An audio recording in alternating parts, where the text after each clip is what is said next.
Greetings, everybody. My name's John Arvin, and we are almost ready to start the Session 5 of the 1986 Indy Super Pole. Along with me today is Mike Snyder, and Mike is a former competition director for the NTPA and will be working several TNT and NTPA events this year. Mike, tell us what we're going to see today. Well, John, we've got three big classes to round out this year's Super Pole. We'll start out with the 7,000-pound Super Stock. Then we'll go to the 6,200-pound two-wheel drive class, and we'll finish up with the 12,000-pound Unlimited, except it isn't 12,000 pounds anymore. They've lightened the tractors up 1,000 pounds this year, but it'll still be an excellent show. All right, very good. We'll be along to bring you all the excitement.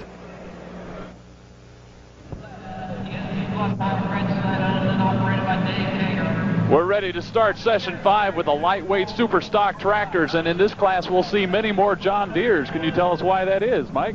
Well, this class has a pretty good selection of all the different brands of tractors. I don't know, the last few years it's kind of been tough for the John Deeres to compete against the internationals in the heavy classes. I may get in trouble for saying that. But anyway, this 7,000-pound Super Stock, you see just about every brand of tractor there is, and you'll see some excellent pulling because they have high horsepower and they're down in a lightweight class, and they can really put on a show. Well, here comes the first puller, Bob Reif from East Earl, Pennsylvania. He's in a Deutz tractor, a Deutz 9006. He's getting hooked up right now. These Deutz tractors, they have an air-cooled motor. Did you know that? They don't have a radiator. An air-cooled motor on this. Air-cooled motor. And even after the tractor makes a run, you could pull the dipstick out of the engine and let the oil drip right on your wrist. The cooling system on it is that efficient. And they sure get a lot of power out of them. The crew is still hooking the smoke tube to the tractor. And Bob Reif will be the test puller in this class. And so we will have to wait for the official word after his pull as to whether the officials are satisfied with the setting on the weight sled and if he wants to take the run or not. Now we have a green light on the weight transfer machine, and Bob Reif is getting set to pull away. You can hear the smoke machine roaring. Here he comes. Away from the starting line, slow and smooth. Now he's starting to pick up speed, and he cuts it back. And he did not go 75 feet. They'll back him up and he'll have another shot. He was trying to get a real smooth start and get the load moving and then build his speed as he come out. That's a pretty touchy thing to do. These tractors are highly turbocharged, and you have to really put the engine under a load for the turbos to get wound up and start building boost. But at the same time, you're letting up the clutch and trying to build your ground speed. So it's not really that easy to get these tractors out of the hole. They'll back him up and he'll be ready to go here with his second try in just a second. Your souvenir program so well done this year. You're only a couple of months and you can keep track with us. He may have some problem. He may have a turbo that don't want to spin or something. Now we have a green flag up by the starter. Once again, the green light is on the weight transfer machine. Smoke tube comes to life. We'll see if he can get away from the starting line this time. I'm sure he'll wind her up this time. Bob Reif pulling away slowly. Now he's got it cooked in. The wheel speed is building up. He drifts a little bit to the right side of the track, has the front end up late in the run. He could do it. He's going to come a little bit short of the full pull, somewhere around 215, 220 feet. He's right down there at the end of the track, though. He was balanced real good. The tractor carried its front end down the track, but yet it didn't get too high. If the tractors carry their front end too high in the air, the back end of the tractor, the drawbar, the point where they're getting their down pull from the sled goes down, and that lessens the down pull that the sled exerts on the tractor. And here it is on replay, Mike, and we can see he had the front end up a little bit early in the run, but later in the run he'll really there it is. He picked it up and carried it, drifted a little bit to the left, and spun out there near the end of the track. It's a good pull. Excellent pull. And it comes in as a 219 9.6 for Bob Reif, and he should be pretty happy with that one. He should be. It hurt him a little bit as he had to get on the brakes as he got out of shape coming down the track, but still it's not a pull that you'd want to give up.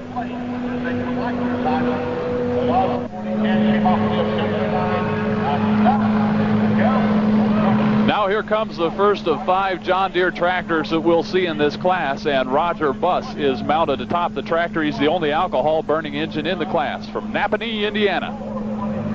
This will be our only alcohol burner. He still has to drag the smoke tube down the track just like the diesels do to to make it a fair pull. But anyway, he won't have to use it because of being an alcohol. Getting set for the pull. We've got the green flag and the green light. Roger Buss, the first pull of 219.9.6. Now he's coming to life, rolling away. He's got the front end up early, and he's carrying the front end past the 150-foot mark, not too high. Now he picks it up a little bit more again and spinning out right here in front of us. And a good strong pull. Excellent pull, nice and straight. He didn't have to use the brakes coming down the track. Good piece of driving.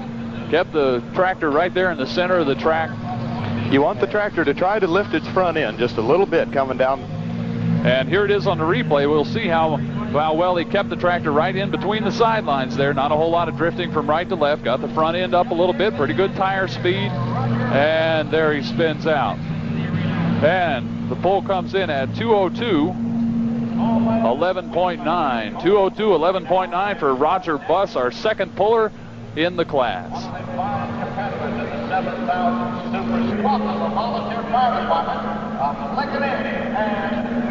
Next up in the 7,000-pound super stock tractors, Coleman Wheatley from Bethel, Delaware. He's running a John Deere 4250 tractor. What do you know about Coleman? Coleman, I've known Coleman for a long time. Coleman used to, back in the early days of the NTPA, Coleman used to help promote some polls out in Delaware. Smoke tube comes to life, and Coleman begins to roll away from the starting line. He's getting the chain tight. Super good looking John Deere.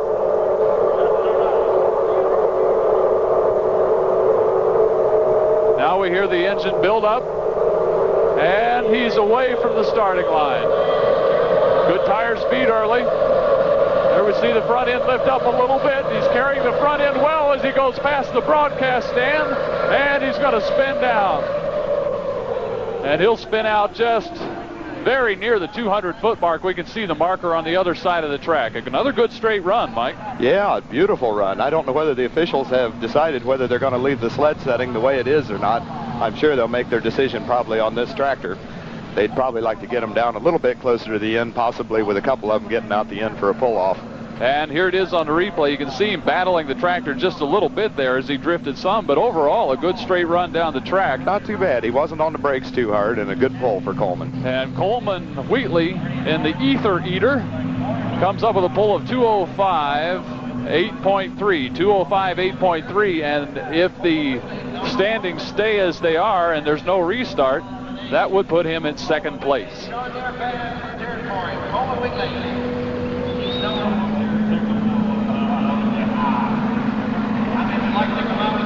Now hooking to the sled from Kelowna, Iowa, Ernie Ropp in another John Deere, yet another John Deere, the third one in a row in the class.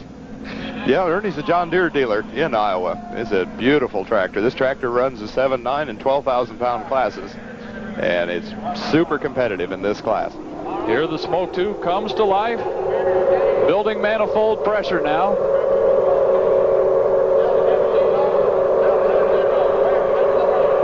Green flag up by the starter, green light on the weight transfer machine, so we're all set to go. Now Ernie begins to roll away, a quick start. He jumped a little bit at the beginning. Now the front end up at the 75-foot mark, drifting towards the right side. Had to pull it back. He's still got a good run going. And he finally spins out. A very good run for Ernie Ropp, the Iron Elk. Excellent pull, excellent wheel speed all the way down the track. He had to do a little break in there about the 50, 75-foot mark. But other than that, just a super good run. And I believe we'll be able to see that on the replay. Here it comes. He'll go to the right side of the track. Here he begins that motion to the right side. Yeah, you can see the one wheel slow down a little bit as he hits the brake. And there he pulls it back into the center and keeps it going. Did not really lose all that much bite on the track having to hit those brakes like that. Now, at these indoor pulls, the weight is coming on you awful quick. So if you're going to do your braking, you have to do it quick. And Ernie Ropp comes through with a 220, 2.6. 220 feet, 2.6 inches, and that is good enough to put him into the lead. If there's going to be anybody take it out the end, this is a definite possibility. Brett Berg is a super good puller. On deck, as Mike mentioned, Brett Berg from Farmington, Minnesota, the first half of the father and son team, and he has a Case International tractor. First one we've seen in the class here in session 5. And the smoke tube comes to life. The distance to beat, 220 feet, 2.6 inches. That one belongs to Ernie Robb. Watch the wheels go around on this one. He'll really turn them. He's away from the starting line quickly. A lot of wheel speed early. There goes the front end up a little bit. And he cut it back. Cut it back. I think maybe it cut itself back. He was holding the throttle wide open, and it just quit running on him. And so that's a disappointing run for Brett Berg. There's a good shot. You can see Brett undoing the helmet, and he doesn't look very happy with that run. I'm sure he is, and I'm sure he had his eyes on the end of the track. And here it is on replay. He begins to drift a little bit to the right side of the track. And there he goes. You can see it. Coming right down the middle, just really coming strong. And something happened. It was a pretty complicated piece of machinery. Tough break for Brett Berg. The pole comes in at 167.3.7. 167.3.7.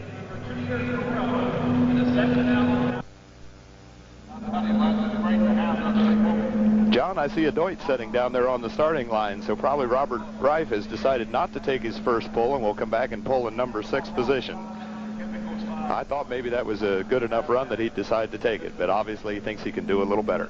And so getting hooked up and ready to pull now, we have Alvin Bogner from Bloomville, Ohio, and he's in a John Deere 4010 tractor.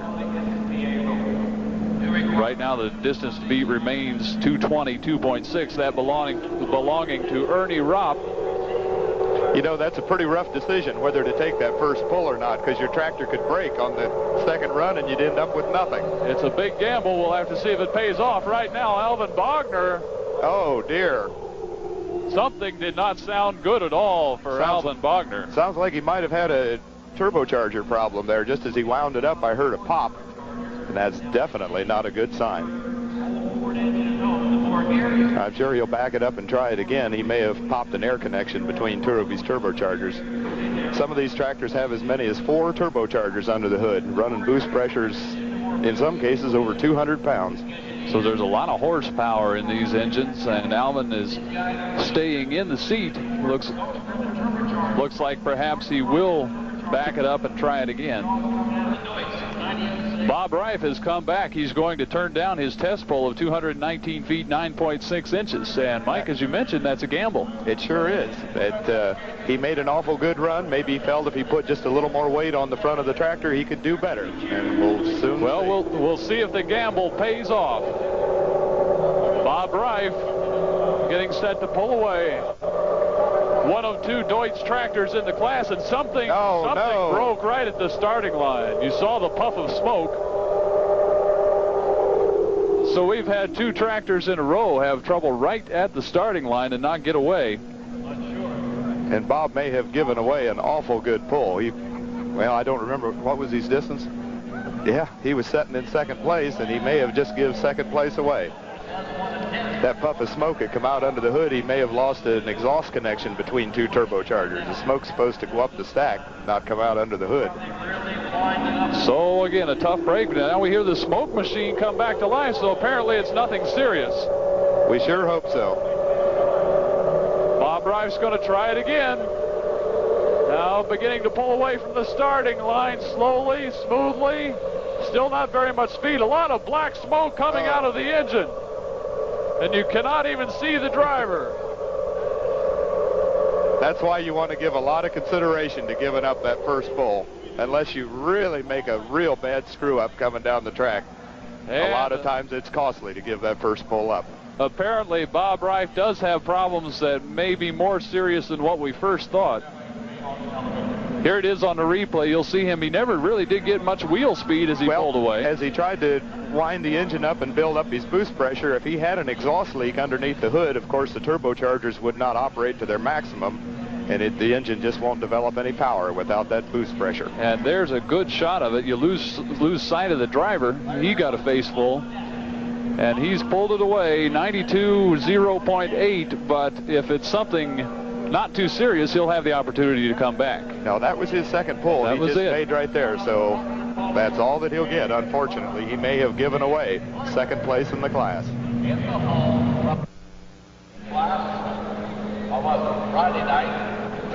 Esden Lane has been kind of a hard luck figure here at Indy Super Pole. He certainly has. last year, I think Esden was qualified for 3 classes here at Super Pole. He broke in the very first one and never even got to hook in the other 2. I'd sure like to see Esden make a good run. He's super tough throughout the year on the circuit.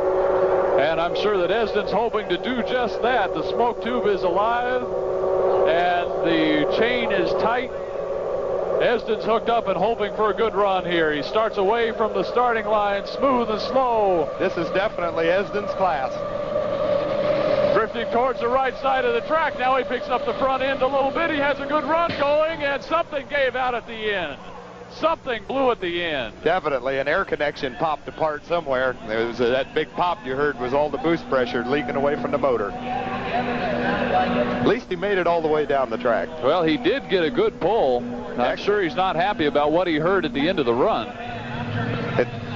Here it is on the replay. You'll see him drift to the right side of the track a little bit.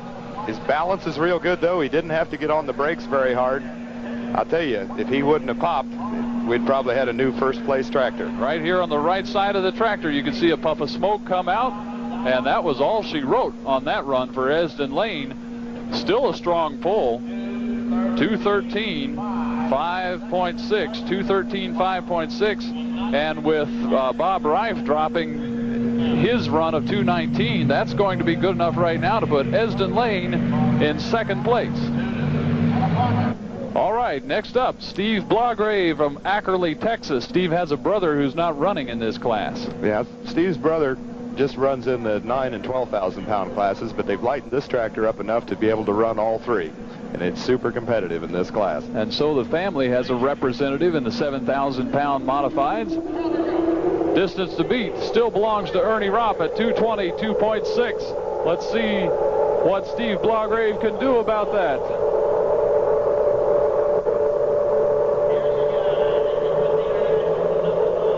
Steve's got his balance right. He ought to make a really good pull. And he's away. Look at now those the tires wheels. begin to bite. Front end picks up a little bit. He's going towards the right side of the track. Has to get on that brake. He brings it back in. Still going. Still going. Oh, and a terrific pull. Excellent run. Right down the right-hand side of the track.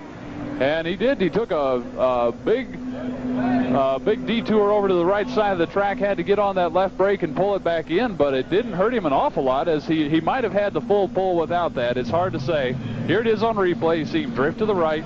You know, Decibel, you don't exactly want to go down the same track that everybody else goes down, because the track gets chewed up, although the sled will slide easier in the same spot it's went before. And so that could have been a little piece of strategy on the part of Steve Blaugrave. Whether or not it was strategy, it paid off. Steve Blaugrave has taken the lead, 226, 2.8. Ernie Ropp will drop to second with his 220, 2.6, and then in third place will be Esden Lane.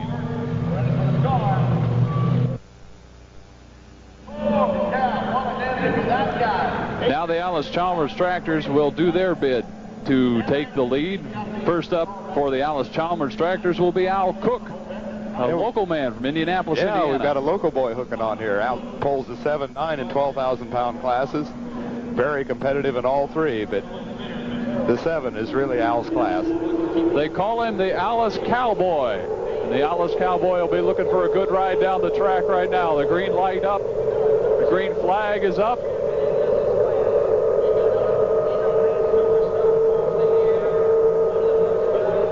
And Al begins to roll away from the starting line. Now he's got good with tire speed, and the front end is up a little bit of bouncing. Now carrying the front end down the right side of the track. And still going, spinning out. And that should be nearly good enough to put him in second place. It'll put him in the top 3 is my guess. Definitely. He's right down there with the leaders. I don't know, the last couple tractors seemed to suck him over to the right-hand side of the track, and just as Al went by us, he had to get on the brake pretty hard, which definitely cost him some distance at the end. Here we'll see it on the replay, and he'll drift over. Here he begins to drift to the right side of the track, and you could see him. He could hit the brake, the left brake a little bit, and there once again to pull it back. You try to let it go as far as you can without hitting that brake, because it'll definitely cost him some distance. The right side of the track seems to be the route that most of the pullers are taking. Here is the pull. 216 even. How about that? 216 even. He's right down in there. And so that's going to put Al Cook in 1, 2, third place, right behind Steve Blaugrave and Ernie Ropp.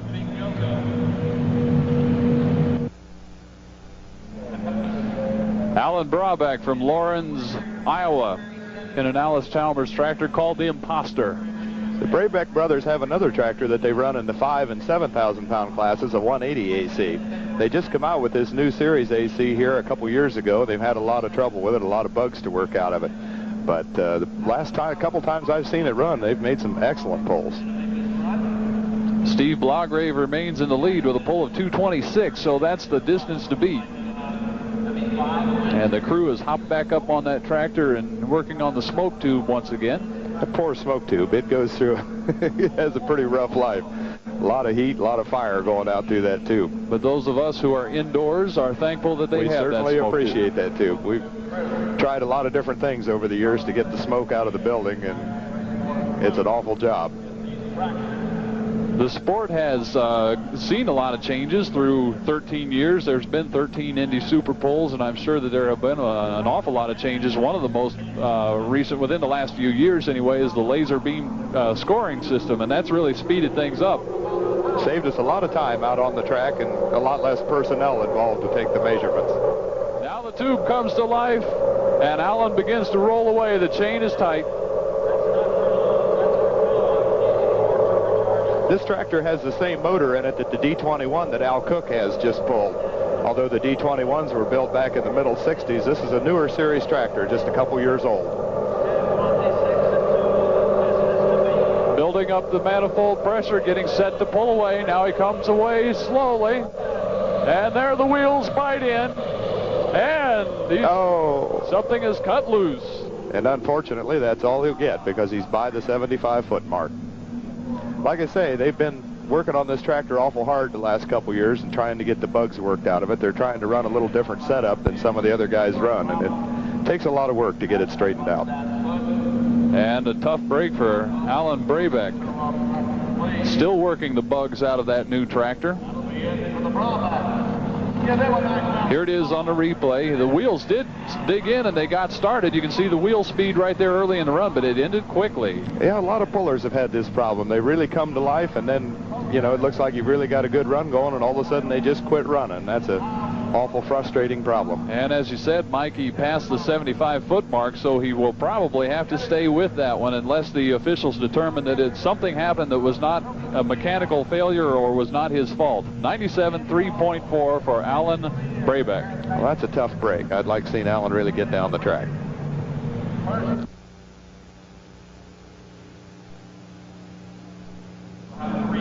And now we have the last John Deere tractor in the class, unless Al Bogner comes back a little bit later. Al Bogner having mechanical problems earlier. Neil Gettinger of Milton, Indiana, one of several Hoosiers involved in Indy Super Pull. Yeah, the Gettingers are long-time John Deere pullers. This is probably their class. I hope Neil makes a good run. Green flag is up in the hand of the starter, and he's away. It looks like a good run.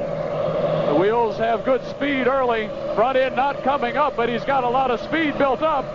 A lot of stress on the tires. Still going, still going. And that's a very strong run for Neil Gettinger. Excellent run. Just barely carried the front end. Just a balance just perfect. Good tire speed. Didn't have to get on the brakes. And it looks like he's happy with that run. He's got a little bit of a smile on his face, and that's going to be good enough to put him up well within the top 5, perhaps within the top 3. You'll see that the front end never really does come off of the ground very much. Perhaps he could have done with a little less weight on the front of the tractor. Well, when the tractor tries to lift its front end, you're getting the maximum weight transfer to the rear wheels. He had to do a little braking early just as he come out of the hole, but he made a real good run. I'm sure Neil is real pleased with that pull. And it comes in as a 220.6.1. 220.6.1, and look at this. Steve Blaugrave in the lead at 226, and that's going to put Neil Gettinger in second place with a 226.1, followed by Ernie Ropp with a 222.6, just a matter of 4 inches separating number 2 and 3. Al Bogner has come back after experiencing some mechanical difficulties. Al from Bloomville, Ohio, and he brings back that last John Deere that we said may be back into the competition. He made her back, and he only has one try, so I hope he makes the most of it. We'll see how it turns out for Al this time. Has the chain tight, and the green light and green flag is up.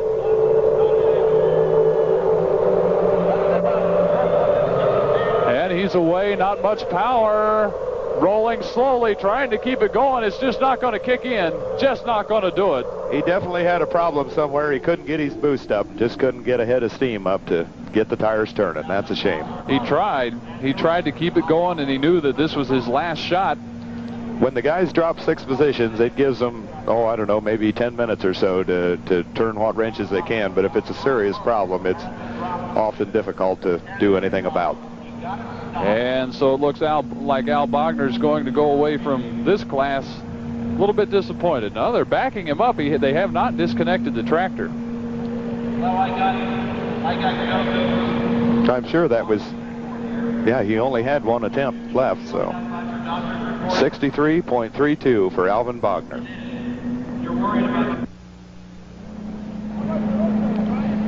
Four competitors left in the class, a couple of AC tractors, an International and a Deutz. And right now, Harold Wilson is hooking up. He's from Greensburg, Indiana, and he has an AC D21. You know, that tough decision that Bob Reif had to make, whether to take that first pull or come back. Last year, Harold Wilson had to make that decision, and I believe he may have give up the winning pull in one of the classes. The Sled Handler is the name of Harold's tractor. That's a good shot of it right there. You can see that side panel. Harold definitely one of the top runners in this class. We have 4 people left in the class who could take the lead. All 4 of them are really tough that are left yet to pull. All set. The green flag is up. Green light is on. Harold building up the pressure. Now starting to roll away. And there he goes. And the wheels hesitate. Now he's got to knock back in. Back over to the right side of the track. A lot of smoke coming from the engine. And spewing water at the end of the run. Looks like he may have had a head gasket leaking a little bit. Some of that boost pressure was getting into his cooling system, but he still made an excellent run. He was on the brake there pretty hard on the left brake as he left the starting line. There you can see Harold unbuckling the helmet. And that's a good, strong run. Perhaps it's not good enough for the lead, and perhaps good enough to put him in the top 5. Here it is on the replay. A little bit of bouncing early in the run, but he got it settled down, and it seemed like he didn't really get the wheels locked in until later in the run. Yeah, he had to hit the left brake there as he come off the starting line, and may have lost a little power through that head gasket seeping as he come down the track. And here it is. It's a 2:15.4.9. 2:15.4.9. So that will not take the lead. Max Simpson is getting hooked up. Max is from Charlotte, Michigan, another AC D21. Max is also an executive board member of NTPA. Max has been a vice president for a number of years, and this is one of the strongest running Alice Chombers you'll see. They really, Mean Old Alice is an appropriate name for that tractor. Mean Old Alice is going to take a shot at beating the mark of 226 feet, 2.8 inches, held right now by Steve Blograve. This tractor may not turn the wheels quite as fast as some of them, but it definitely hooks to the track. It'll make an excellent run. Track is now clear of equipment, getting the track ready, and the crew has done a nice job keeping this track in good shape all through this Indy Super Pole number 13. It has. Ever since the first session, we've had a real good track. That smoke machine sure takes a lot of work down there. Crew working hard to get Max Simpson hooked up to the smoke machine. I wonder how many rolls of 100-mile-an-hour tape they have to use to keep the smoke tube in one piece.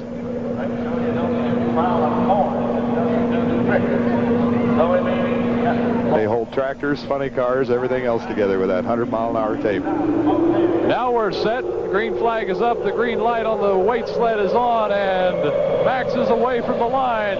He's got a good bite by the tires early. Now he's got the front end up a little bit and carrying his front end. A lot of speed at the end of the run, and he's going to do it.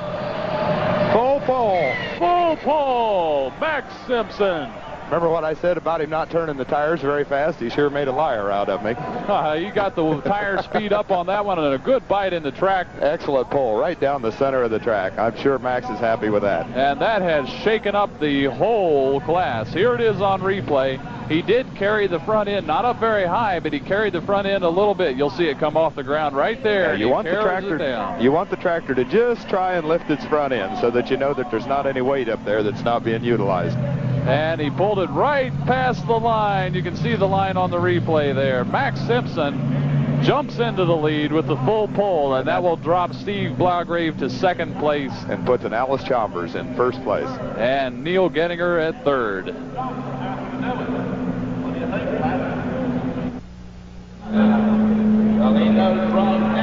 Now hooking up is Bill Berg from Farmington, Minnesota. We saw his son Brett have trouble earlier in this class. Yeah, I don't know what Brett's problem was there. Of course, last night in the 12,000-pound class, Bill's tractor did the same thing. It quit on him before he thought he was done. And so we'll see what Bill can do. Max Simpson has just jumped into the lead with a full pull, the only one of the class, and so he's set to win it unless somebody can pull it out the gate and join him there in the pull-off. I'm sure there's still a full pull left on the track, but it's going to take a perfect run to do it. Bill Berg in an international tractor, and I guess that would be a Case International 3688. Kind of the day of the Internationals about over with, I'm afraid. Bill owns a construction company up in Minnesota. A little bit of popping coming from the far end of the track as Bill's trying to get things set. I think the popping's coming from the Deutz. They're getting them fired up. I see the on-deck tractor is getting ready, and it's Bill's the one. Now, Bill Berg getting set to pull away. Starts to roll slowly. And there the wheels bite in. He's to the left side of the track a little bit, and he really bounced hard. Oh, dear. And it cut out on him. Kind of threw him up out of the seat. I don't know whether he might have accidentally let go of the throttle or what happened. Bill and Brett, neither one having very good luck today. Not a good day for the Berg family so far. Maybe we can see in the repull what actually happened to Bill. There's a good shot of Bill. You can see that he's not very happy with what has happened. Yeah, that's a shame. They didn't. And here it is on the replay. It took a good hard bounce. Bill really got tossed around in his seat there. The tires have good speed right now. Yeah, they're digging well. Coming strong. I don't know whether something may have broken the drivetrain someplace. There, see, he bounced up out of the seat. He's looking down to the right side of the tractor. I don't know if that was by choice. He might have just been tossed that way, but it looked like he was taking a look at that right side. Seems how they're going to have to tow him off. I'm sure something probably broke and threw him up out of the seat. The pull comes out at 1:16:11.0, and so a disappointing day for the Berg family. Has the last chance to get his Deutz tractor fired up and to get into a pull-off with Max Simpson, birthed from Ephrata, Pennsylvania. This tractor could definitely do it. These Deutzes have just about dominated this class at one time. The other Deutz in the class was run by Bob Reif, and we saw him get a run of 2:19 and turn it down. Here goes Bird away from the line. Good speed on the tires, has the front end picked up. Now he's going to the right side of the track, pushing hard, pushing hard. He's not going to get the full pull. He had to almost stop that left wheel. It was taking him off the right side of the track, and of course, if he'd have touched the boundary line, he'd have had nothing. So discretion was the better part of valor for Bert Stauffer on that run. Had to back off of it a little bit, and we'll see it here on the replay. He gets the front end up a little bit early, and then he carried it for a little way there, and then he begins to drift. Started to take him to the right side of the track, and of course, the farther it went, the harder he had to get on the brake, which cost him a lot of distance.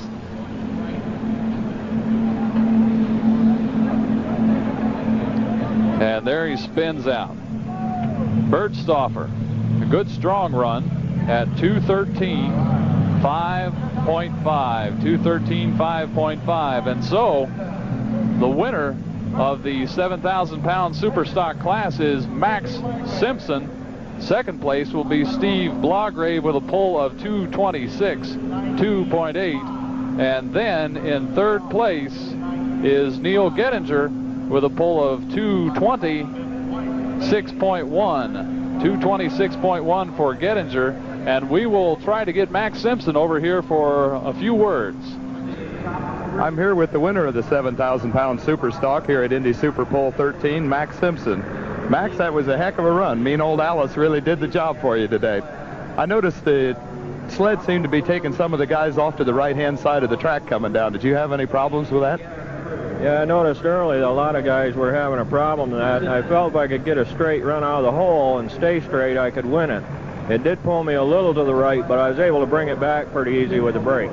Well, sitting over here, it looked to me like you made just a fantastic pull. Congratulations again.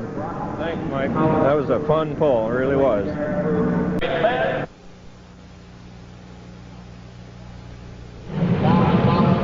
Competition about to begin in the 6,000-pound two-wheel drive truck class. This is an exciting, fast-moving class, and Jeff Brockman is first up in the In-Laws and Outlaws truck. The other In-Laws and Outlaws entry is the last puller in the class, so the two panel trucks will be up first and last. This ought to be a real exciting class. Jeff Brockman from New Haven, Indiana, in an international panel truck, and he is going to be the test puller in the class, so he'll come away and we'll see how the sled is set, whether or not he likes his run. The engine is revving, and here we go. Front end comes up around the 100-foot mark. He's carrying the front end well. He's still going. Oh my! A very good pull. He's right down within about 3 foot of the end of the track. And that is about as close to a full pull as you can get without doing it. Looks like the sled setting might be just perfect. What a run. Last weekend I was in Charleston, West Virginia for a TNT pull, and Jeff won this class, so he's super tough in this class. Here it comes on replay. You'll see him get the front end picked up just after the 100-foot mark and carry it for a long way. Did a nice job of getting the weight back to the back of the truck. Yeah, excellent pull. These guys like to carry their front end a little bit higher than the tractors do. And there is a good shot of how close he was to that full pull line. And it comes in at 228. 228, 10.2. And you have to believe that Jeff Brockman will take that run. I'm sure he will. Now hooking up to the sled, Tom Arps from Napoleon, Ohio, and he has the first Chevy that we'll see in this class, and there has been quite a rivalry between Chevy and Ford building up yeah, through there certainly Indy has Super this Pole. whole weekend. And so the Chevy fans are ready. Here goes the Black Widow. Picks up the front end very high, now drops it down, carries the front end. And a heavy bounce on the end of the run for Tom Arps. Sound like a little drivetrain breakage there just as he stopped. And he may have been just a little bit light on the front end. He got that front end up awfully high, and I understand that that drops the pull bar down, and that you can lose a little bit of pull power when that happens. Here it is on the replay. Yeah, when they go clear up to the point that their wheelie bars touch the ground and then they kind of jump like that, they're just a little bit light, but he still had a good pull going until his drivetrain let go. And you'll see him bounce down hard right there on the end of the run. He's being shaken pretty well on the cab of that truck. 186, 186 even. 186 even for Tom Arps. That's good enough for second place right now, but that won't last. I don't believe it will, John. Now Chris Holdorf is getting hooked up to the sled, and this is a hard charging guy right here. It certainly is. Probably one of the hottest trucks ever to come out of Florida. Chris Holdorf finished second in the 5,800 two-wheel drive class earlier in this Indy Super Pole, and it came right down to the last puller in this class, and so he was kind of biting his nails there to the end of that competition. We'll see what he can do as he gets set to run in the 6,200-pound class. The Ford is pulling away, and here he goes.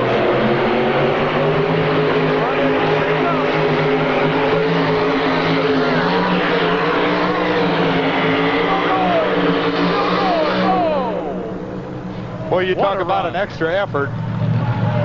What a run. And we said earlier that Jeff Brockman had come about as close to a full pull as you could without doing it, but I'm not sure that, but what Chris Holdorf has come even closer. He's not out the end, but he's right down at the finish line. Just an excellent pull.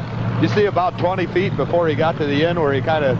And here it is on the replay. Let's watch it on the replay. A big hop at the end of the run. He goes up once, and then here it comes. Whoa! He just tapped the brake to bring it back and just almost got it out the end. A real good pull for Chris. And as we said, a hard charging guy. Here it is, 229 feet, 8.5 inches. Almost a foot farther than Jeff about Brockman. 1 foot farther, good enough to put him in the lead. Here comes the little red truck, Mike.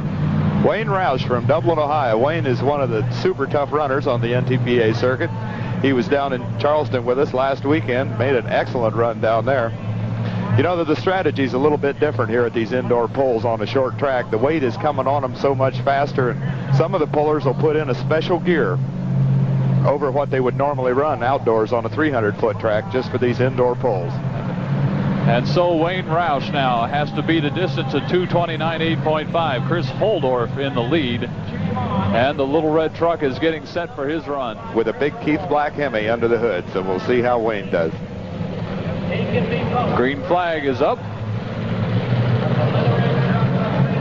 Building manifold pressure now, getting ready to start the run. And here he goes. Tires flying in. Front end comes up at 100 feet. Now drifting to the right of the track. Still going. He's going to do it. There's your number one truck right there. Full pull. Full pull for the little red truck. Wayne Roush with plenty to spare. This is going to be an excellent class. Everybody's going to be right down at the end of the track. They've got that sled set just perfect. And that was on the first try. Here it is on the replay. You're going to see him angle towards the right side of the track. He got it going that way, didn't want to hit the brakes too much, so he just angled it right out towards the right corner. And there it is. He crossed the line. Full pull for Wayne Roush. That's a full pull in style. In style is right, and Wayne Roush takes the lead. That moves Chris Holdorf to second place and Jeff Brockman to third. With all the excitement between Ford and Chevy all through this Indy Super Pull, now Dodge leads it with a full pull, but here comes a Chevy who could do something about it. Richard McPherson. They definitely could. There's a lot of strong Fords and Chevys left to run. Richard McPherson in truck he calls toy trucking. Dick for a long time was a modified tractor puller, and then a few years ago he switched over to two-wheel drive trucks. He's been doing real good. And here he goes away from the starting line. On a tire speed, a good fight by the tires. There goes the front end. He's carrying the front end forward. Still going. And I have never seen so many poles come that close to the end line and not make it. Boy, they've got that sled really dialed in today. Dick is right down there. Everybody so far has been within about 5 foot of the end of the track unless they broke. We'll see it on replay here in just a second. A good straight run for Dick McPherson. A little bit of an angle towards that left corner at the end, but no big problem. He got drug off to the left side of the track just a little bit, and that might have cost him a little distance, but he still had a real good pull. And he just keeps it going. About the time you think he's going to die, he kept it going and picked up some extra feet. And here it is, 227, 6.8. 227.6.8. And so, believe it or not, with a pull like that, he's in fourth place. Still a good pull for Dick McPherson.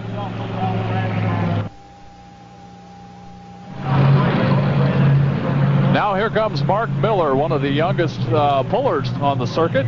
Last year, Mark was Rookie of the Year in the National Tractor Pullers Association. And he's a hard-charging driver in another Chevy machine. He's from Richmond, Virginia. Also, he was winner in yesterday's class. He won the 5800 two-wheel drive class, and I know that he'd like nothing better than to make it two. 2 in a row. To do so, he'll have to have a full pull to join Wayne Roush in a pull-off. There he goes, as the wheels spinning.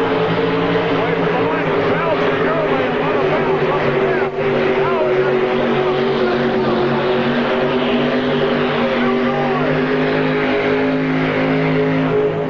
Now Hey, he got over to the right side of the track in some of the other ruts that were over there, and that might have cost him the full pull. Mike, can you believe how close it is up there at the end, though? We do have the one full pull, but the other pullers are just so closely grouped. It's amazing. It's really a tribute to the fellas who set the sled. Now, here's Mark's free pull. As he comes down, it pulls him over to the right-hand side of the track a little bit, but it didn't look like he had to get on the brakes at all. But like I say, there was some ruts over there, and that may have cost him not making it out the end. A little bit of bounce early in the run. He didn't get locked in maybe quite as quickly as what he'd like. But it's still a very strong pull, and how can you be unhappy with a pull of 229 and 7/10 of an inch? It's good enough to put him in third position, just behind Chris Holdorf's 229 8.5. And so Mark Miller comes in third place at this point in the competition.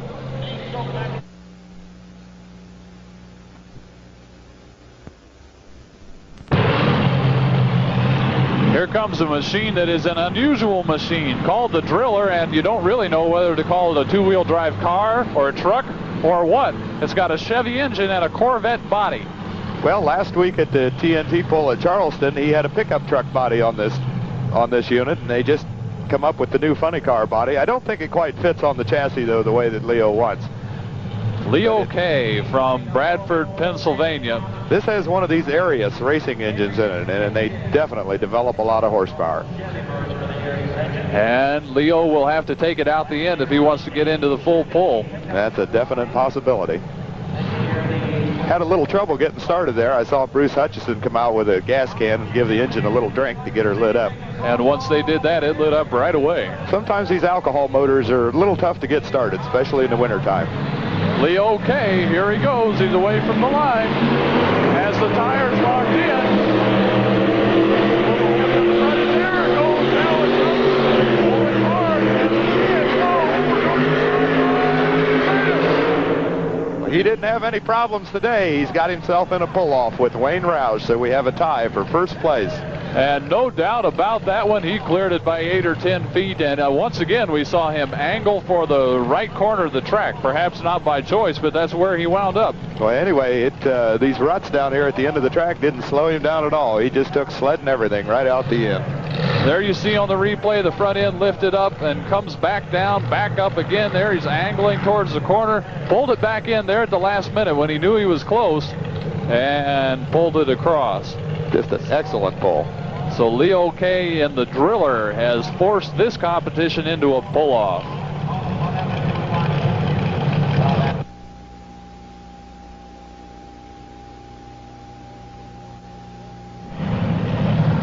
Mike Stowe from Warrenton, Georgia would like to be the third driver to enter the pull-off.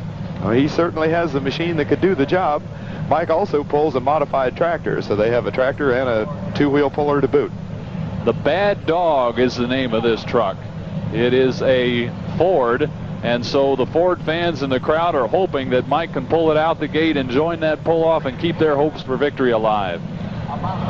Green light is on the sled, and we're almost ready to start the run. Here he goes, Mike Stowe.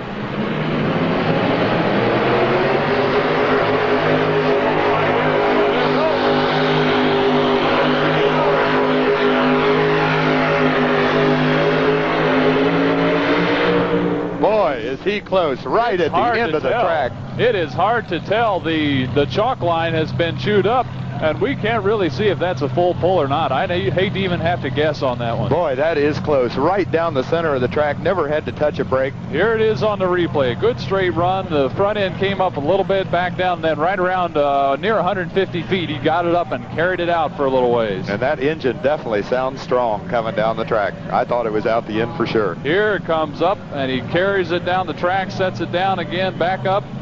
And look how straight the run is. And look at that. Didn't quite make it.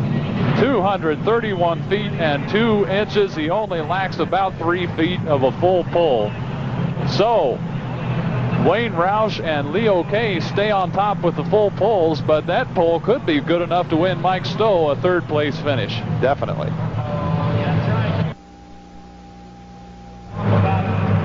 Lloyd Hauser from Maiden, North Carolina, another Chevy machine that he calls the Super Rat. The Super Rat is super tough. Lloyd Hauser getting set. 2 people await the pull-off. That's Wayne Roush and Leo K. I'm sure Lloyd would like to be the third truck in that pull-off. And we have 2 competitors left in the class, Lloyd Roush, and we'll hear from Dan Biebrick here in just a few minutes. The Chevy engine's getting ready to run. Green flag is up. Now we hear him cut it back a little bit. Now he'll build it up once again to get started. Here he goes, away from the line.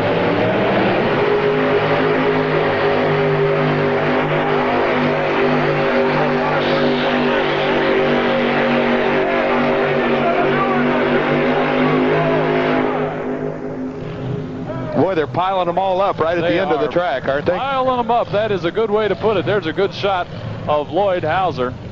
You see him unbuckling the helmet. He came to the left-hand side of the track coming down here, and a little bit of a different tack than the other drivers have taken here. We can see it on the replay. The front end never really came up very much. He was perhaps a little bit heavier on the front end than the rest of the drivers. Just a little bit. It tried to lift the front end, but if he was off on his weight, it wasn't very far. There you see him drifting towards that left corner, and he did not make the full pull. We were kind of blocked from the finish line, and we couldn't see if he had made it or not, but it comes in at a 2:36.4 for Lloyd Hauser, and that's not going to do it. That won't put him in the top 3 finishers, as we have 2 full pulls and Mike Stowe with a 2:31.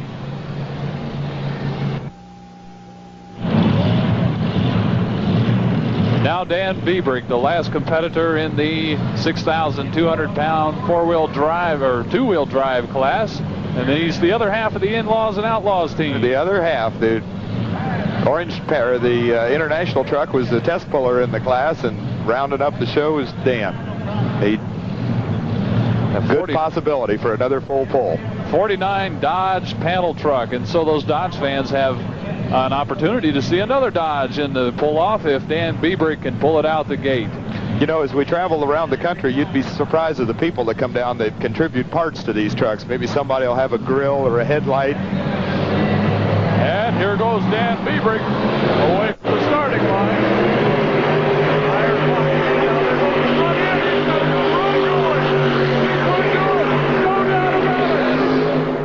No doubt about it. No doubt about it. 3 in the pull-off.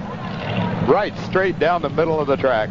And Dan Biebrick carried it out easily and had to shut it down quickly there at the end of the track. He could have gone, who knows how far, into the pit area with that sled. He really had it hooked in. He certainly did. Wayne Roush and Leo Kay both went out on the right-hand side of the track, and Dan come right straight down the middle. Here it is on replay, and he really got the front end picked up here between 150 and 200 feet and just carried it out. He did. It lifted, held it there, real strong run, right straight down the center. I'm sure Dan's pleased with that. All the way out. There you see that front end in the air, and he sets it down here at the end of the track. Sled and everything out the end. Yeah, there he had to get on the brakes pretty heavy, and so we will head for a pull-off. 3 pullers in the pull-off. Wayne Roush, Leo Kay, Dan Biebrick, 2 Dodges, and 1 Chevy. We have a Ford sitting in 3rd place.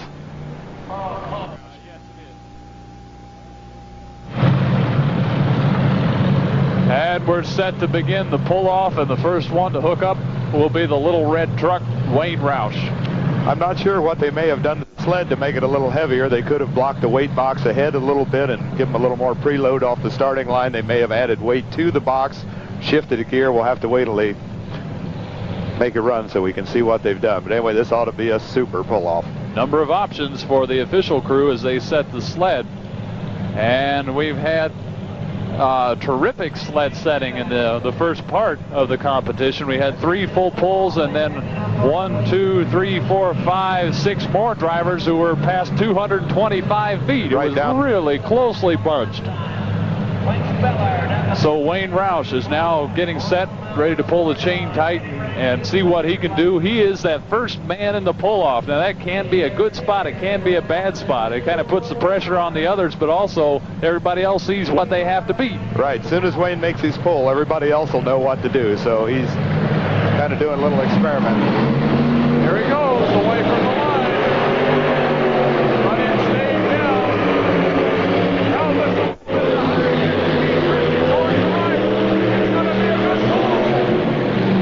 And that's a terrific pull in the pull-off for Wayne Roush. Drifted towards that right corner again.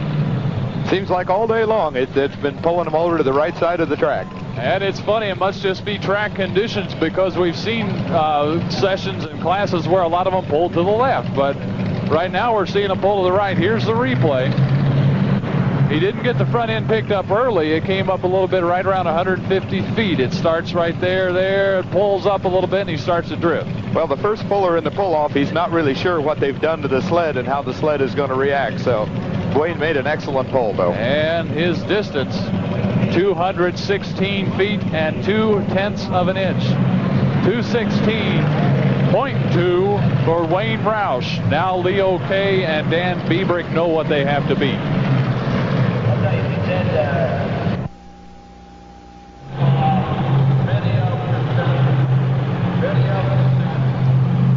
Leo Kay is the second competitor in the pull-off. Wayne Roush ran the 216.0.2, and so now Leo knows what he has to go out there and do. Leo is also the defending national champion in this class, so he'll be ready to torque it up and take off and give it everything he's got. Now he doesn't like the way he's lined up on the sled, so he's going to pull away and back in once again. Well, with the way that they've been being pulled over to the right-hand side of the track, it's critical that you're lined up straight down the track, because even if you're off a little bit, it's almost impossible to correct once you start moving. Leo from Bradford, Pennsylvania, one of several pullers that are here at Indy Super Pull from Pennsylvania. And he is running the Chevy engine, the Arius, Chevy Arius engine. Well, it's strictly a racing engine built by Arius in a Chevy chassis. All right. With the Corvette body on top, as you can see, an unusual machine. Super competitive. The Dodge has run a 216. Now here comes the Chevy. Leo Kay. And he's away from the line. Here we go. Now he has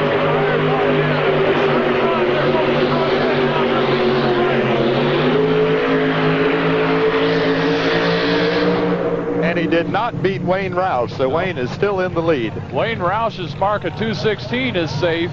He had a good straight, Leo Kay had a good straight run going, finally did drift over to the right. It looked like he had to hit the brake a little bit and lost a little momentum there. When they're this far down the track, touching the brake really cost them distance, even if they just feather it kind of lightly. The driller, he calls it. Here we can see it on replay. He gets away from the starting line clean, and the tires bite in, and he's got a good straight run going. He was probably halfway down the track before it really started drawing him over to the right-hand side. There, the front end goes up, and he starts to drift.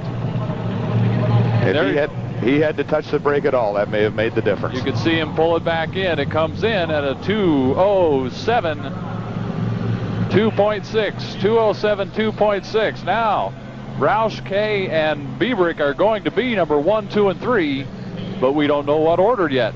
We'll have to see where that 207 is going to put Leo Kay. I didn't think he was smart enough to spell. He got started up. Here comes the In-Laws and Outlaws team. Dan Biebrick from Decatur, Indiana, not too far away from here. A lot of Hoosiers will be rooting for this one to pull it out and win the class. I'm sure they will, in a 1949 Dodge panel truck. Old truck buffs will be happy to see this one pull, and they'd like nothing better than to see him win. I wonder what this old truck did before they made a puller out of it. It's probably seen a lot of days and a lot of different kinds of service. Dan Biebrick getting hooked up, tightening up the chain. The chain must be tight before the official will give the signal that the puller can start.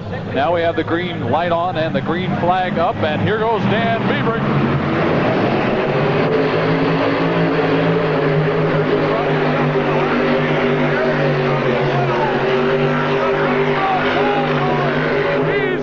And there's your winner right there. He's going to do it. Now, he got over to the right side, to the left side of the track, excuse me, and I think he cut it down pretty quick. He's really awfully close to the out of bounds line on the side. Perhaps that's what he was thinking about. But Dan Biebrick is going to be the winner. Really strong run right down the center of the track. Started to drift a little to the left towards the end, but he knew he was going to not have any problem with the boundary line. Really carried the front end well. Got it up and carried it, didn't let it rock up and down on him. There it is, a 229, 9.6 for Dan Biebrick, and he is going to be your winner. Dan Biebrick, number 1. Wayne Roush finishing 2nd. Leo Kay finishing 3rd with the Chevy, and the Dodges finish 1 and 2. We're ready to start the unlimited class, and Mike, this used to be 12,000 pounds. It used to be 12,000 pounds. They lowered the weight class by 1,000. It's back down to 11. Basically, because of the high horsepower of the tractors, they would have to build the sleds so heavy to stop these machines, and they really didn't need that extra 1,000 pounds for engine placement and that sort of thing. So they cut the class back. It's just as good. Here goes Barney Close. Barney Close.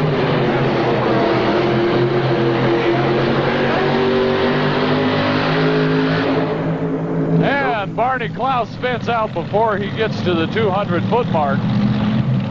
I'm sure they'll probably leave the sled the way it is and run a couple more tractors, because we've got tractors in this class with 5 and 6 motors and some real high horsepower equipment. This is a class that everybody waits to see, the 12 Unlimited. And Barney has 3 Hemi Heath Black engines on his machine, and he may turn that one down. You can see it on the replay here. He drifts there towards the right, front end up a little bit, now has to pull it back as he hits the brake, and spins out at 186, 2.4. And I wouldn't be surprised if we saw Barney come back later. It's a possibility. That's kind of, you know, like I say, Barney saw what happened in the 7 Super Stock when the guy gave up a decent run at the first time. So remains to be seen. Remains to be seen.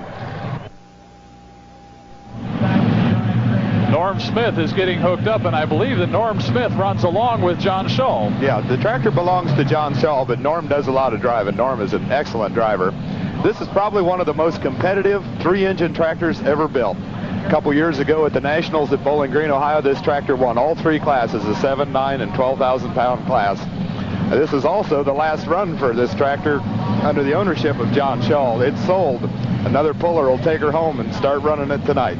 Those 3 engines that Mike mentioned are Arius engines, and they run a low horsepower.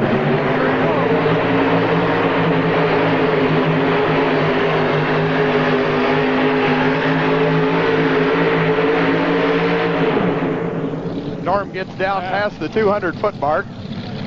The Northeast Raider is vibrating just about everything in the building. You know, in years past here at Super Bowl, we've seen confetti come down out of the ceiling that was here from the Democratic National Convention, I think back in 1936 or something like that. These big monsters really rattle this building. And they do call these the Unlimiteds, the modified tractors, the monsters of the Midway. Here it is on replay. He really got a lot of tire speed quickly. He got hooked in quick. Well, this class, as fast as the weight comes on you, there's no messing around at the starting line. When you get the green flag, it's time to get the job done. 200 feet, 3.2 inches for Norm Smith. As we see it on the replay, he had the front end up in the air a little bit and drifted towards the right side of the track, which has been the kind of a common problem here all day. Problem all day, that's right. 200 feet, 3.2, so right now that would put him in the lead if these poles hold.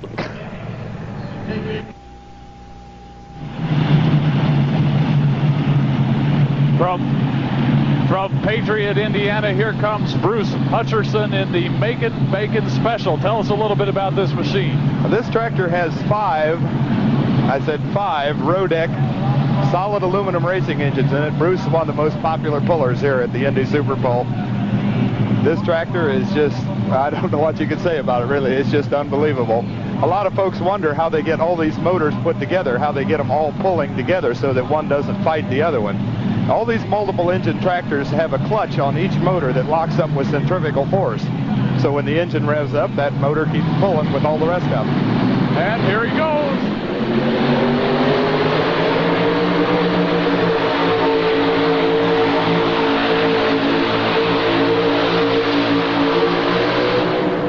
And there's your first full pull. Oh, my.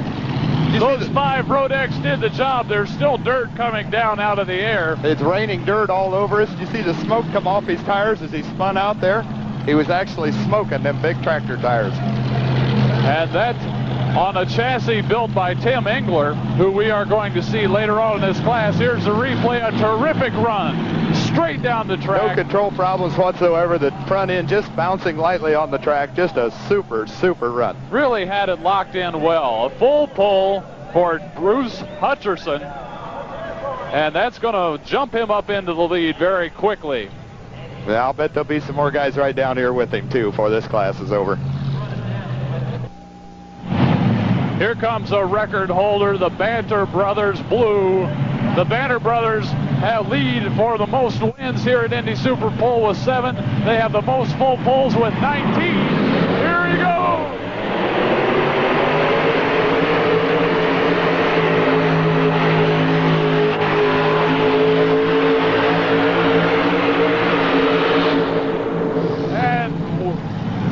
for 6 supercharged alcohol-burning 427 Chevrolets. A lot of these guys use these high-dollar racing engines, but the Banner brothers, they just keep adding more Chevrolets. And Dave Banner pulled it out the gate quickly. There's a good shot of all 6 motors. Look at that, 6 motors. Ralph says he could put a couple more in if he had to. Oh, here he comes away from the starting line. He got a good start. Here's some of that confetti floating down out of the ceiling. Here's our replay. Drifting over towards the right-hand side of the track, angled for the corner, pulled it back just a little bit right there at the end. But with those 6 engines kicking, he didn't have any power problems at all. No, he had to burn a little bit to get her out the end, but they definitely got the job done. And so Bruce Hutcherson and Dave Banner both with full pulls, and Norm Smith sitting in third right now.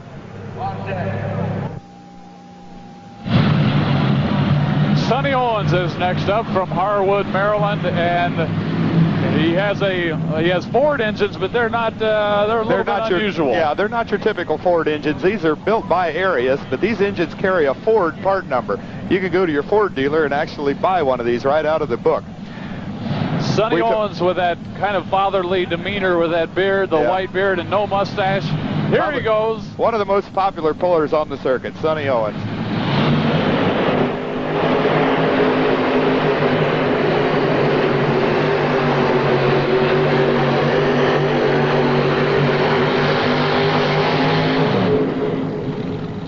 And the Harwood Honker comes to a stop right here in front of our broadcast table. Just a little bit short of the 200-foot mark. There's a lot of hopping in the ride early in the run. I think he had to let off the throttle just a little bit to smooth that out, and then he lost some footage because of that. We talked about John Shaw's 3-engine tractor. Well, this one is probably just as strong as the 3 of John's. Here you can see him hopping. Last week at Charleston, West Virginia, Sonny told me that he had the potential of getting 600 more horsepower out of each one of those engines.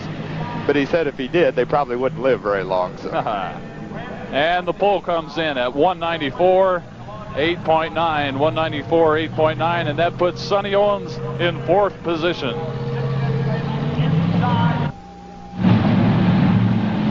Now John Heilman is getting hooked up, and he has 3 Rodak engines on that machine. I think anyone who was at Indy Super Bowl last year or has seen the videotape remembers this tractor. This is the one that hit the wall. He was the test puller, the first puller down the class, and he didn't quite make the doorway. In 12 years of Super Bowl, he's the only man to ever hit the wall. And so he left his signature on that right-hand wall on the exit ramp out to the pit area. Hopefully we won't see that happen to him again this year. No, I don't think John will ever do that again. That really wasn't his fault, but it's just one of those things. John Heilman, Rockford, Ohio.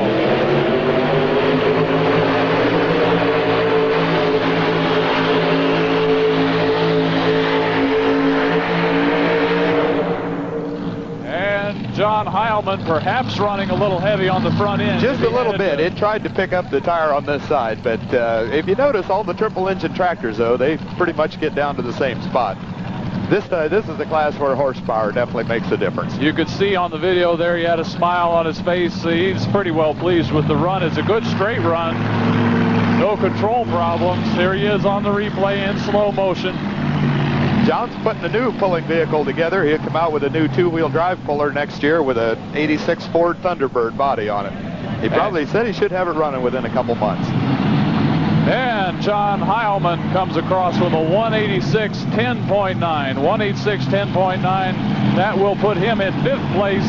Bruce Hutcherson and Dave Banner in the Banner Brothers Blue Machine await a pull-off.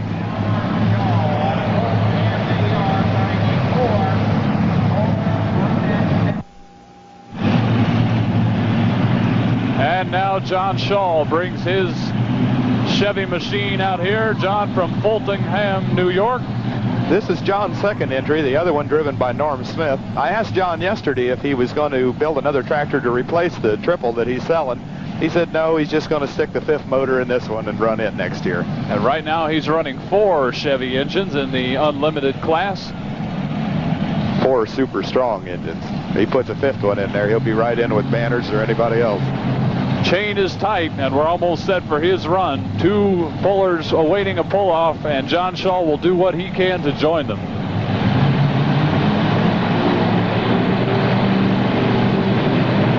flag up, taking some time. The crew looks a little bit concerned. Looks like he wants to clean him out a little bit. He's making a few adjustments there. Make sure it's in gear. Now we're set. John Stoll.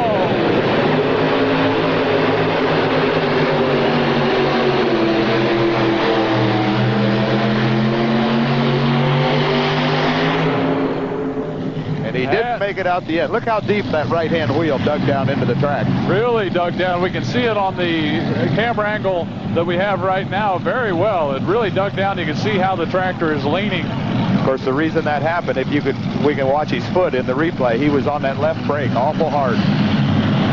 Drifted to the right side of the track, and that's what cost him what could have maybe been a full pull. I don't know if we'll be able to see. It's a very good possibility, but it sucked him to the right-hand side of the track. He was on that brake awful hard. You could see him working that left leg a little bit, and we really got a good shot of the dig in on the right side there at the end of the run. It's still a strong run, but it won't put him into the pull-off. John Shaw comes in at 2:14, 1.8, and right now that will hold third place.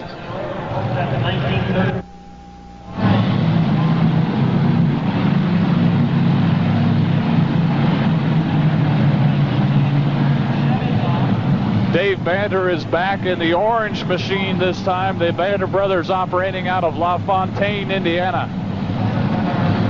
Well, we'll see if 5 engines can go out the end as easy as 6 did. Of course, 6 had to work kind of hard here right at the end to get her out. Yes, they did. He's pulling the chain tight. The Banter brothers might be called the Boston Celtics of tractor pulling. They've become legendary with their dynasty and their domination of the sport. A lot of the innovations that have come about in this sport, Banter brothers did first. They were the first to ever run a supercharged V8 engine in a pulling tractor. And that certainly has set the pace for the rest of the sport. Here he goes, Dave Banter.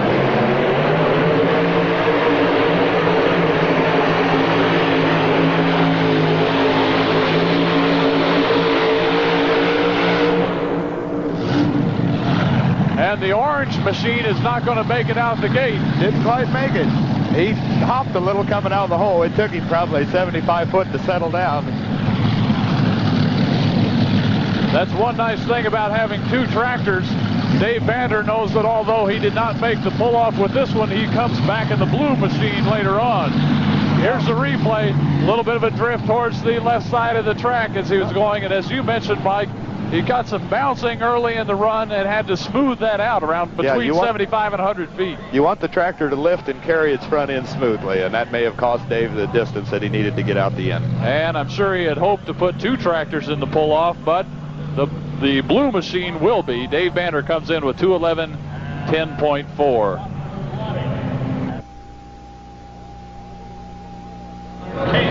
All right, give us a little rundown here on Donald Berry. Mike, Donald Berry. Well, this is one of the only 2 super stalkers that'll be pulling in this class today. We mentioned earlier they were having some trouble keeping the smoke tube together because of the heat and so forth. Because there's only 2 of them in this class, they will not run under the smoke machine. You'll see all the smoke that thing tries to pull outside and why we have so much trouble with it. Also, this is the very first, what size? 2805 Massey ever built. The serial number is oh. My goodness, you can see the water spewing out of the engine. Oh, that's a shame. Poor Don. He really had some hard luck. It looks like he may have lost a radiator hose or something there. He may have had a head gasket leaking and getting some pressure into the cooling system, which popped a hose. And we'll try to get a replay of that one so you can see it once again. Fluid spilling out all over the track right now, and that's a tough break. Here it is on the replay, and it broke right away. Yeah, as soon as he wound it up and started building some manifold pressure, it let go, and of course the officials stopped him immediately because we have a rule against dropping liquid on the track. And he will not be able to come back from that one. No, unfortunately, that's all Don will get. They'll measure him right where he stopped. So a tough break for Don Berry of Thompson, Maryland in the Massey Ferguson tractor. And this is, like they say, unlimited class, anybody's ball game. Anybody can jump in this one. Yeah, Donald's been pulling in this class for many, many years. He only pulls the 12. A lot of the tractors pull 9 and 12, but Don just pulls the 12 super stock and 12 open. And Donald Berry comes in with 70 feet, 4.7 inches.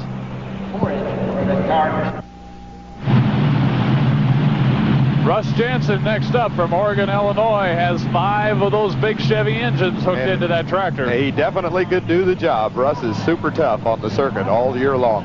Bruce Hutcherson and Dave Banner have full pulls, and they're waiting in the wings. Russ Jansen hopes to join them along with 4 other competitors who are yet to come. There's a couple more left that could definitely get in this pull-off, and of course they all want to be in the pull-off. Russ Jansen getting set to go.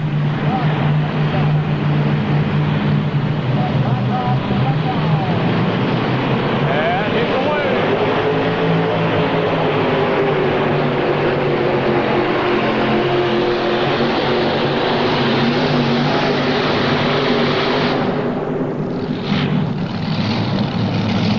Russ really had to get on that right brake at the end of the run. He was afraid he was going to head out of bounds. Yeah, he did, and the tractor was dancing quite a bit coming down the track. I'm sure he...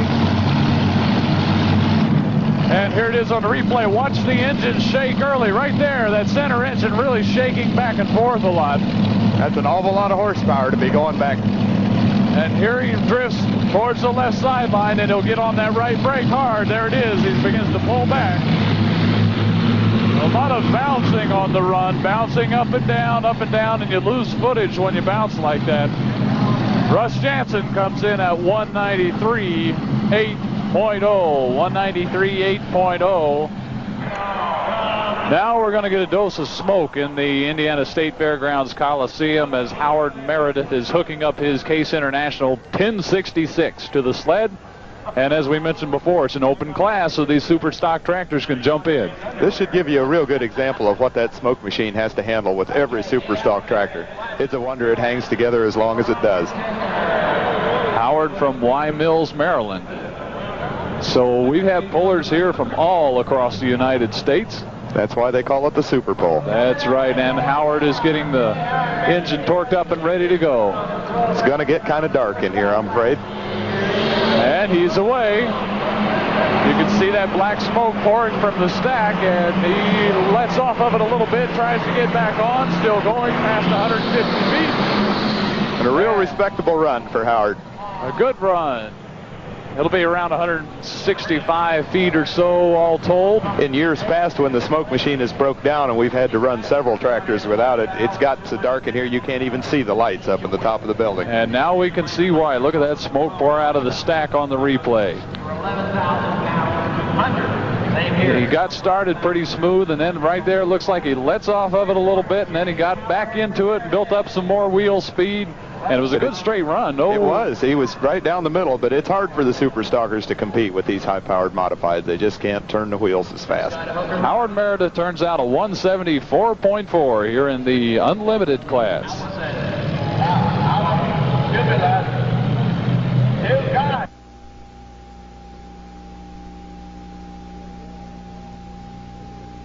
Jim Walsh is bringing the Foolish Flyer into position and getting it hooked to the sled. This ought to give us a good example. At one time, a single Allison in a tractor was probably the strongest thing that ever went down the track. And the last few years here, things have got a little bit carried away. So the Allisons don't have quite the horsepower and of some of those machines that have 5 or 6 Chevy engines in them. But he's away with the single Allison engine. Jim Walsh has the front end up, drifting towards the right side of the track. He's going to have to get on the brake hard. He was on that left brake real hard, but still a real respectable run. Of course, you know, these Allison engines were built before I was born. They've been around quite a while. And used back in World War II. Here it goes on the replay. Good tire, speed early, got them locked in well. Yeah, had a real good run going. A little bit of up and down. This Allison engine has a crankshaft-driven supercharger on the front end. That's originally how the Allisons were built. The next tractor up has 2 Allison engines, but they're turbocharged and fuel injected. And there's the end of the run for Jim Walsh. You can see him get on that brake and try to pull it back towards the center, and that's where he spun out. Good run for Jim.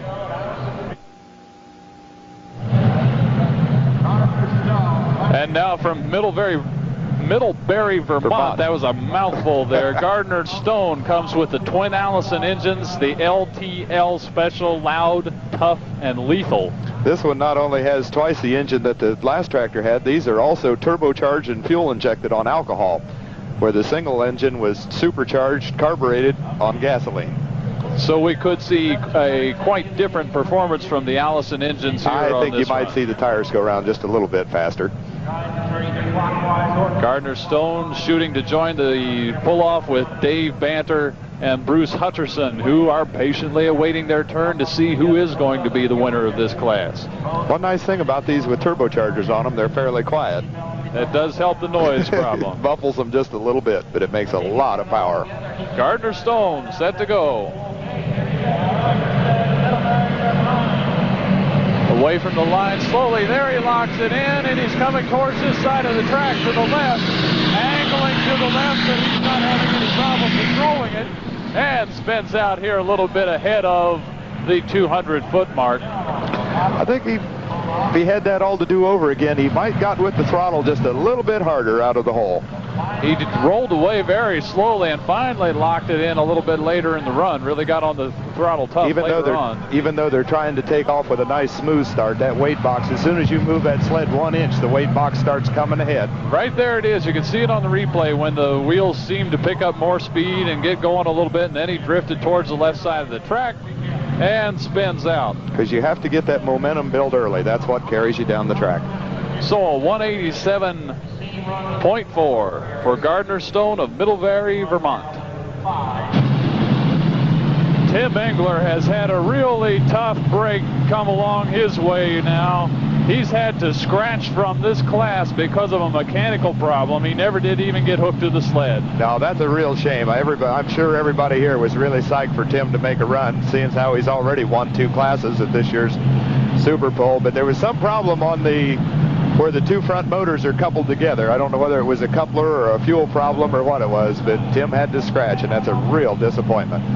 You saw a good shot there of the Mission Impossible sitting over on the side. Now we start the pull-off with Bruce Hutcherson, the first one to go from Patriot, Indiana. We've added more weight to the sled, and Bruce is backed up and getting these 5 Road X running. He'll be heading down the track in just a minute. And once again, he's got the Macon Bacon Special out on the track and ready to go, hoping to win the class. And his opponent in the pull-off is Dave Banter in the Banter Brothers Blue Machine. So we will see an all-out shootout. And here he comes.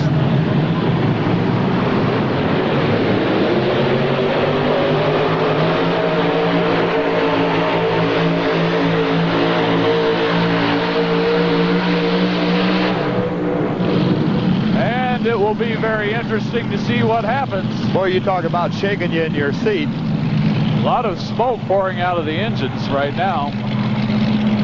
Sometimes they've bent some of the blow-by from the engines into the exhaust headers rather than dumping the oil on the track. That could have been where that smoke was coming from.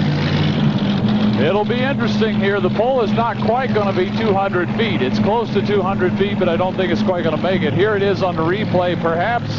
I don't know, maybe a little bit heavy on the front end. What do you think? Could be just a little bit. You can see some daylight under his tires, though, so the tractor was trying to lift it. Boy, look at the confetti coming down from the ceiling. He really vibrated things at the end of his run. There he spins out, and it's a Just 196. 196.5.4. Only 2 competitors in this pull-off, so now Dave Banter knows what he has to do, and we have only a few minutes to wait to see who's going to be the winner.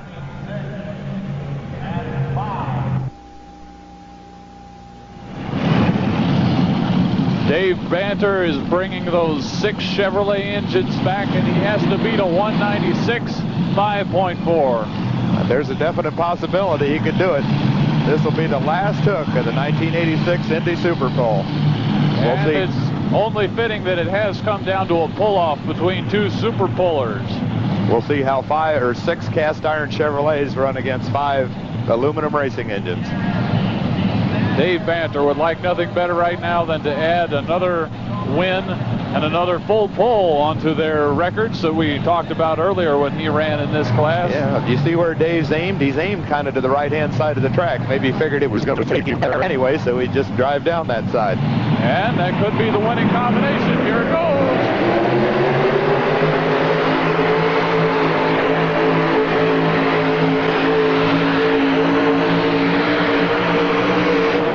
And Dave Banter has done it. He's pulled the sled just past the checkered flag, and I believe that's going to do it. The Banter brothers will come away with another win. Sometimes the pullers will do that. If they know the sled's going to take them to the right-hand side of the track, they'll start on the right-hand side and aim for just try to bring it back to the middle, which is exactly what Dave did. Here it is on the replay. He angles towards the right-hand side of the track, as Mike mentioned. He got the sled over to the right-hand side and then brought the tractor back to the middle. And he did just what he had to do. He came up with a pull of 200 feet, 10.2 inches, 210.2. And so Dave Banter wins it. The Banter brothers win the open class, 11,000 pounds. And they also won the 9,000 pound class Friday night. And Bruce Hutcherson will finish second. John Shaw in third. And an exciting finish to Indy Super Bowl 1985. The very, very good annual. pull. I'm with Dave Banner, who for the second year in a row has won the 12,000 open class here at Indy Super Bowl. Dave, I noticed almost all afternoon that the track seemed to be taking almost everybody over to the right-hand side, but in the pull-off, you kind of started at the right-hand side and come back towards the middle. Yeah, it was pulling us to the right, and everybody kind of got gun-shy of the right, you know, especially if you had to take it the full distance. Well, once you get into a pull-off situation and it's shorter, really the hard bite was at 200 feet that really pulled you right, so I took my chance of trying to keep her in bounds to beat him, you know. So. Well, it definitely did the job for you, and congratulations again on being the 12,000 Open champion. Thank you very much.